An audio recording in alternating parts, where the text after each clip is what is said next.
In the spring of 1943, the Battle of the Atlantic reached its breaking point. For nearly 4 years, German U-boats had terrorized Allied shipping lanes, sending millions of tons of supplies, fuel, and food to the bottom of the ocean. The Wolfpacks, coordinated groups of submarines hunting in deadly formation, had brought Britain to the edge of starvation.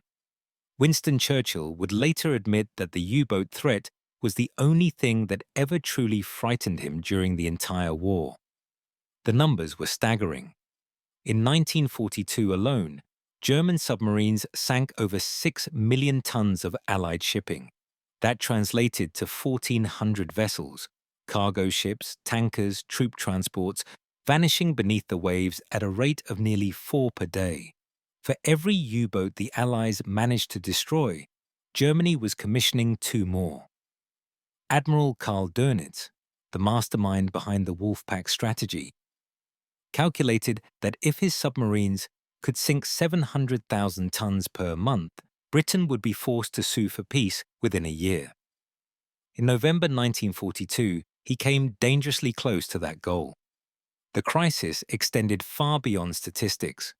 Every sunken merchant ship represented not just lost cargo, but lost lives. Merchant sailors faced some of the worst odds of any service in the war. Their mortality rate exceeded that of combat infantry. Men who survived torpedo strikes often died within minutes in the frigid North Atlantic waters, their screams swallowed by the darkness as rescue ships, forbidden from stopping for fear of submarine attack, sailed past the drowning. The convoys that did reach British ports arrived with holds half empty, their sister ships scattered across the ocean floor. Britain was bleeding. Food rationing tightened month after month. Factories slowed as raw materials failed to arrive. The American arsenal of democracy was producing tanks, aircraft, and ammunition in unprecedented quantities, but none of it mattered if the weapons could not cross the Atlantic. The entire Allied war strategy, the plan to liberate Europe and defeat Nazi Germany, hinged on solving one problem: how to stop the U-boats. The challenge was technological as much as tactical. German submarines of the Type 7 and Type 9 classes represented the culmination of 2 decades of engineering refinement. They could dive to depths exceeding 200 meters, far below the reach of most Allied depth charges.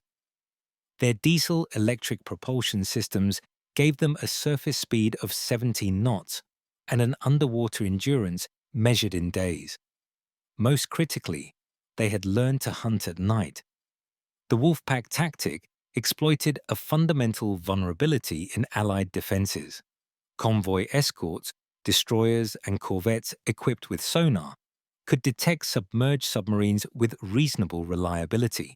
The sound waves of ASDIC, as the British called their sonar system, painted an acoustic picture of anything lurking beneath the surface. But ASDIC had a fatal flaw.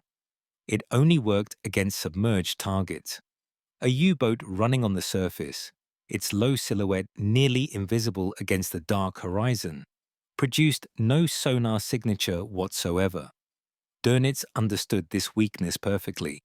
His standing orders instructed U-boat commanders to approach convoys on the surface at night, slipping between the escort screen like wolves through a gap in the fence. Once inside the convoy formation, they would fire spreads of torpedoes at point-blank range, then dive deep and escape in the chaos. By the time the escorts realized what was happening, the damage was done. Ships would be burning, men would be dying, and the submarine would be gone. The Allies tried everything. They increased the number of escort vessels, stretched their naval resources to the breaking point, and developed new depth charge patterns designed to bracket a diving submarine. They deployed rescue ships to pick up survivors, hoping to free the escorts from their impossible choice between saving lives and hunting killers. They organized support groups, fast hunter-killer teams that could reinforce threatened convoys. None of it was enough. The U-boats adapted, shifted their patrol areas, concentrated their forces, against the weakest points. The gap in mid-Atlantic, beyond the range of land-based aircraft, became a killing ground the sailors called Black Pit. The solution, when it finally came, was not a single weapon, but a convergence of technologies that transformed the nature of the battle almost overnight. 3 innovations, developed independently and deployed simultaneously in the spring of 1943, combined to create what German submariners would later call the catastrophe. The first was centimetric radar. Earlier radar sets operating on longer wavelengths were bulky, unreliable, and easily detected by German receivers. U-boat commanders carried devices called metocs that warned them when radar waves were bouncing off their hulls or hulls, giving them time to dive before aircraft arrived. But the new cavity magnetron technology, a British invention shared with America, produced radar sets operating on a wavelength of just 10 centimeters. These could detect the small radar cross-section of a surface submarine from miles away, and the Germans had no receiver capable of picking up the signal. The second innovation was the Lee light, named after its inventor, squadron leader Humphrey de Vere Lee. This was a powerful searchlight, mounted in the belly of patrol aircraft, designed to illuminate a submarine in the final moments of attack. The problem with radar was that it lost contact at close range, precisely when the aircraft needed to see its target for a bombing run. The Lee light solved this by flooding the ocean surface with 22 million candle power of blinding illumination. A U-boat caught in that beam had perhaps 15 seconds to dive, rarely enough time to escape. The third element was the closing of the air gap. Very long-range aircraft, primarily the consolidated B-24 Liberator, modified with extra fuel tanks and stripped of unnecessary weight, could now patrol the mid-Atlantic from bases in Iceland, Northern Ireland, and Newfoundland. For the first time, there was nowhere in the convoy routes where a U-boat could surface with impunity. The Black Pit ceased to exist. The effect of these combined technologies was devastating. March 1943 saw a peak of U-boat success, with Allied losses reaching 627,000 tons. Then the new systems reached operational deployment. In April, losses dropped to 344,000 tons. In May, they fell again to 264,000 tons. But the truly shocking statistic was on the German side. In May 1943, the Allies sank 43 U-boats, more than Germany lost in the entire year of 1941. The men inside those submarines experienced the reversal as a nightmare made real. One week, they were the hunters, the masters of the Atlantic night. The next, they were prey, attacked from the darkness by enemies they could neither see nor hear coming. German naval logs from this period record a growing sense of helplessness and confusion. U-boat commanders reported aircraft appearing without warning, depth charges falling before they could even begin to dive. Their metocs receivers remained silent because there was nothing to receive. Some crews began to suspect that the Allies had developed some kind of detection device based on their own radar emissions, leading to a disastrous order to stop using metocs entirely. The confusion only deepened their vulnerability. The psychological impact was immense. U-boat service had always been dangerous, but danger accompanied by purpose was bearable. Now the purpose itself seemed to be slipping away. A submarine that spent its patrol diving from aircraft attacks had no opportunity to engage convoys. The tonnage war, the equation on which German strategy depended, was shifting irreversibly. Dönitz withdrew his boats from the North Atlantic in May 1943, an admission of defeat that he described as the blackest day of the war for the submarine force. The technological dimension of this reversal deserves closer examination, because it reveals something important about the nature of modern warfare. The centimetric radar was not merely an improvement over earlier systems. It represented a quantum leap in capability, that the enemy could not immediately counter. The cavity magnetron at its heart was a device of extraordinary sophistication, able to generate high-frequency radio waves with enough power to detect small targets at long range. Its development had required breakthroughs in physics, metallurgy, and precision manufacturing that were beyond German industrial capacity in the middle of a war. The magnetron story also illustrates the importance of Allied cooperation. The device was invented in Britain by John Randall and Harry Boot at the University of Birmingham in 1940. But Britain, under constant bombardment and facing the threat of invasion, lacked the industrial base to mass produce it. In September 1940, a British scientific mission carried a working magnetron across the Atlantic, in what historians now call the most valuable cargo ever to cross the ocean. American factories, safe from German bombs, would manufacture tens of thousands of magnetron-based radar sets that would transform the war at sea and in the air. The Lee light represented a different kind of innovation, not a theoretical breakthrough, but a practical solution to an operational problem. Humphrey Lee was not a scientist, but a career RAF officer who understood that technology was only useful if it worked in the hands of ordinary air crews under combat conditions. His searchlight was designed for reliability and ease of use. The controls were simple. The mounting allowed for quick adjustment. The power source was independent of the aircraft's electrical system. These seemed like minor details, but they meant the difference between equipment that worked in theory and equipment that worked in the chaos of a night attack over hostile waters. The human stories from this period illuminate the statistics in ways that numbers alone cannot. Consider the experience of Kapitän Leutnant Werner Henke, commander of U-515, one of the most successful submarines of the war. In his early patrols, Henke had developed a reputation for aggression and daring, pressing attacks that other commanders might have abandoned. His crew trusted him. His superiors praised him. By early 1943, U-515 had sunk over 100,000 tons of Allied shipping. Then came the new reality. In April 1943, during a patrol off the African coast, U-515 was caught on the surface by a Lee light-equipped aircraft. The attack came without warning, the radar invisible to Henke's detection equipment. Only the skill of his crew, diving the boat in less than 20 seconds, saved them from the depth charges that erupted around them. Henke survived, but the experience shook him. In his war diary, he noted that the Atlantic had become a different ocean, one where the old rules no longer applied.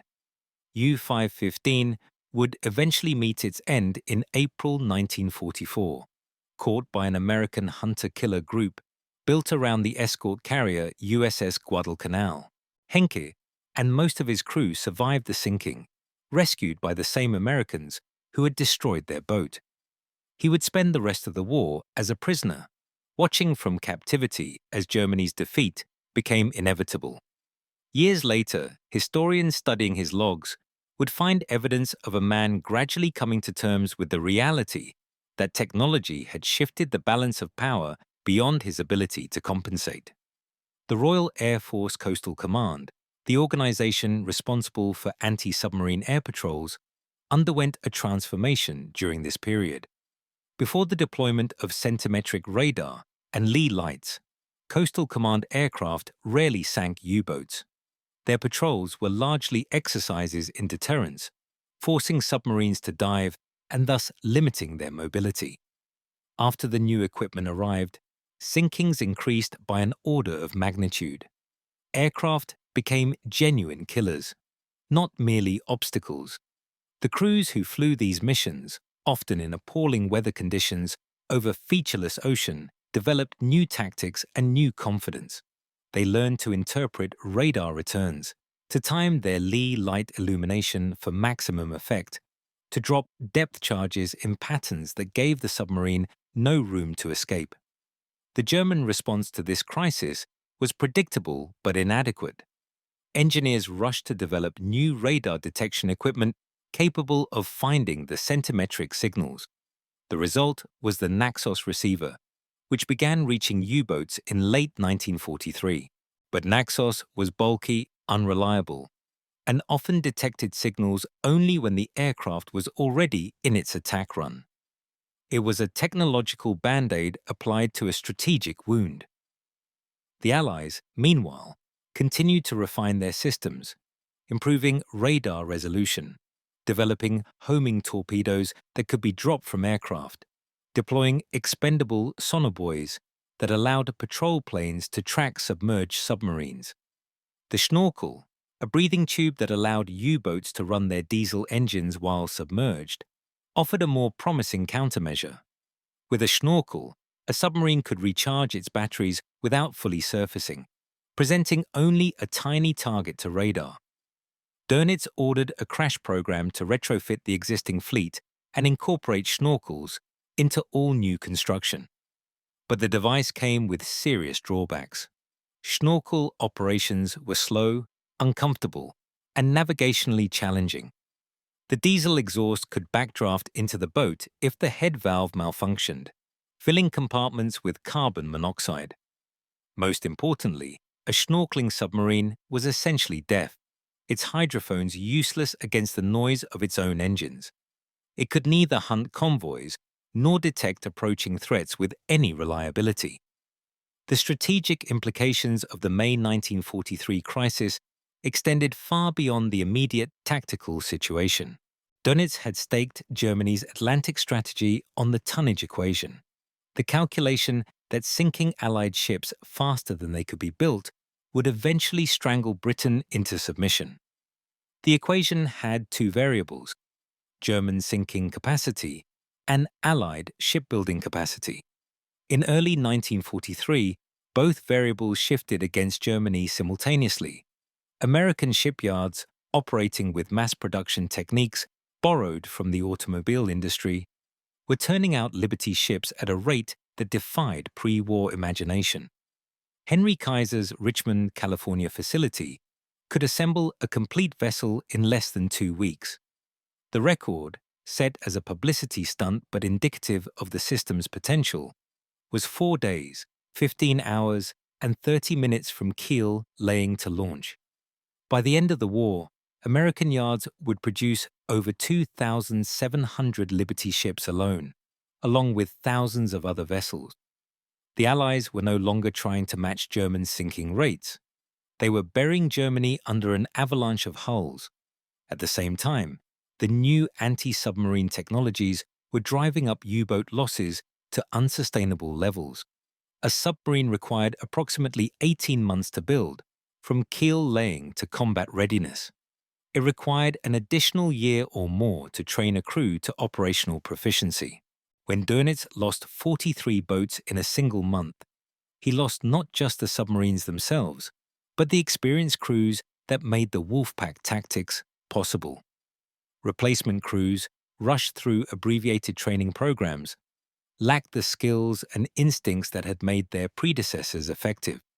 The quality of the U-boat force declined even as its quantity struggled to keep pace with losses. The figures tell the story with brutal clarity. In March 1943, U-boats sank 108 Allied ships totaling 627,000 tons, while losing 15 submarines. The exchange ratio, measured in tons sunk per submarine lost, was approximately 42,000 tons. By May, U-boats sank 50 ships totaling 264,000 tons, while losing 43 submarines. The exchange ratio had collapsed to 6,000 tons per submarine lost, a factor of 7 deterioration in just 2 months. At these rates, the U-boat campaign was not just failing, it was actively counterproductive, consuming German resources faster than it could damage their Allied war effort. Churchill recognized the significance immediately. In a memorandum to his war cabinet, he described the May results as a decisive turning point, comparable to the great land battles that would follow. The crisis that had haunted him for 4 years was not yet over. U-boats would continue to operate until the final days of the war, but the outcome was no longer in doubt. The Allies could now plan their invasion of Europe, confident that the supply lines would hold. The vast accumulation of men and material that would be needed for D-Day could cross the Atlantic with acceptable losses. The war would continue, but it would continue on Allied terms. The German High Command was slower to accept reality. Dönitz, promoted to Grand Admiral after the death of Raeder, continued to advocate for the submarine campaign even as its effectiveness dwindled. He pinned his hopes on new submarine types, the revolutionary Type 21, with its streamlined hull and vastly increased underwater speed, the even more advanced Type 23 for coastal operations. But these designs were still in development when the tide turned, and they would never deploy in numbers sufficient to alter the strategic balance. The Type 21, in particular, represented what the U-boat force might have been, a true submarine, capable of operating underwater for extended periods rather than a submersible torpedo boat that spent most of its time on the surface. Had it been available in 1942, the Battle of the Atlantic might have ended very differently. But it was not available, and history does not award points for potential. The veterans of the U-boat force, those who survived the catastrophe of 1943 and the grinding attrition that followed, would carry the memory of that reversal for the rest of their lives. In post-war interviews and memoirs, they spoke of the change with a mixture of bewilderment and respect. One moment they had been winning, the next they were dying. The technology that defeated them seemed almost magical. Invisible radar beams, blinding lights from nowhere, aircraft that appeared from empty sky to drop weapons that could not miss. Some never fully understood what had happened. Others came to appreciate, in retrospect, the scale of the industrial and scientific effort that had been mobilized against them.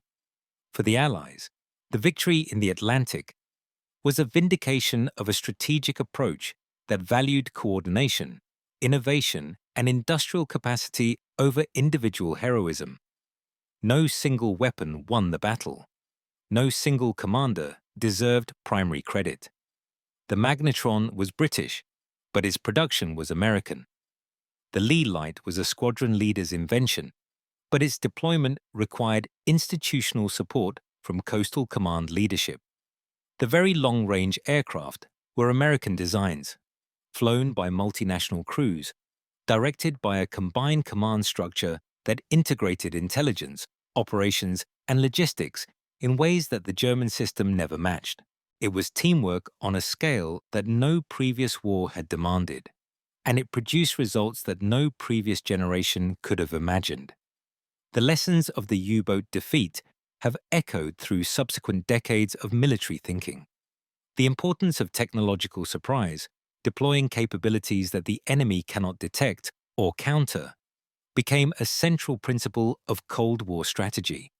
The value of integrated command structures, bringing together different services and different nations under unified direction, influenced the design of NATO and other alliance frameworks. The recognition that industrial capacity could be as decisive as combat performance shaped American defense planning for generations. In some ways, the Battle of the Atlantic was the first modern war, fought with systems and processes rather than with ships and shells alone. But perhaps the most enduring lesson was about adaptation. The U-boat force of 1943 was not destroyed because it was incompetent or poorly led. Dönitz was a capable strategist, and his submarine commanders were among the most skilled naval officers of their era. They were defeated because their enemies adapted faster than they did, because the combination of scientific research, industrial production, and operational innovation on the Allied side outpaced German responses. In a technological war, standing still is falling behind. The Wolfpacks learned this lesson too late to save themselves. The ocean floor of the North Atlantic today is littered with the remains of that struggle. Hundreds of U-boats lie scattered across the shipping lanes, most of them in depths too great for conventional diving. Their pressure holes have long since collapsed, crushed by the weight of miles of water above them. The men who died inside them, 18,000 German submariners lost during the war, more than 75% of those who served, have no graves except the sea itself. Near them, in shallower waters and deeper alike, rest the wrecks of the merchant ships they sank, tankers and freighters, their cargoes of oil and steel and grain spilled across the sea floor, their crews lost to cold and drowning. Above them, on the surface, that both sides fought so desperately to control, the shipping lanes remain busy to this day. Container vessels and tankers follow routes not so different from the convoy tracks of the 1940s, carrying goods between continents in a global economy that the wartime generation could barely have imagined. They sail in safety, protected by naval forces whose ancestors learned their trade in the desperate battles of the Atlantic War. They probably give no thought to what lies beneath them, to the ghosts of the Wolfpacks and their victims. But the depths remember. The Battle of the Atlantic was not won in a single engagement, and its turning point was not a single day. It was won in laboratories where physicists coaxed radar waves from spinning magnetrons, in factories where workers assembled aircraft and weapons around the clock, in training schools where young aircrews learned to hunt submarines by instruments alone, in operations rooms where intelligence officers plotted the movements of enemy boats and directed the forces that would destroy them. It was won by men who would never see the ocean, whose contribution to victory was a blueprint or a manufacturing process or a tactical doctrine. And it was won, finally, by the men who flew the patrols and dropped the bombs and endured the long hours of darkness and danger over the winter sea. May 1943 was the month when all these efforts converged, when the cumulative weight of Allied innovation became impossible for the U-boat force to bear. 43 submarines lost, 4 years of preparation and sacrifice and investment finding their target at last. The Wolfpacks had terrorized the Atlantic, had brought Britain to the edge of defeat, had killed tens of thousands of merchant sailors and servicemen. Now it was their turn to face the terror of an enemy they could neither see nor escape. The nightmare had finally found the hunters. By the end of the war, Germany would lose 785 U-boats and 32,000 sailors. The campaign that Dönitz had believed would strangle British resistance instead bled his own force white. The submarines that were supposed to win the war became tombs for the young men who crewed them, sent out on missions that grew more hopeless with each passing month. And above them, around them, through them, the convoys kept coming. Millions of tons of steel and fuel and food, the lifeblood of an alliance that would not be strangled, flowing inexorably toward the beaches of Normandy and the final defeat of the Reich. This is what technological warfare looks like when one side loses its edge. Not a gradual decline, but a sudden and catastrophic reversal. Not a fair fight, but an execution. The Wolfpacks entered 1943 as the masters of the Atlantic. They ended it as statistics, as wreckage, as cautionary tales for future generations of military planners. They had been beaten by radar and searchlights and long-range aircraft, by assembly lines and training programs and intelligence operations, by the organized application of science and industry to the problems of war. They had been beaten in the end by the future.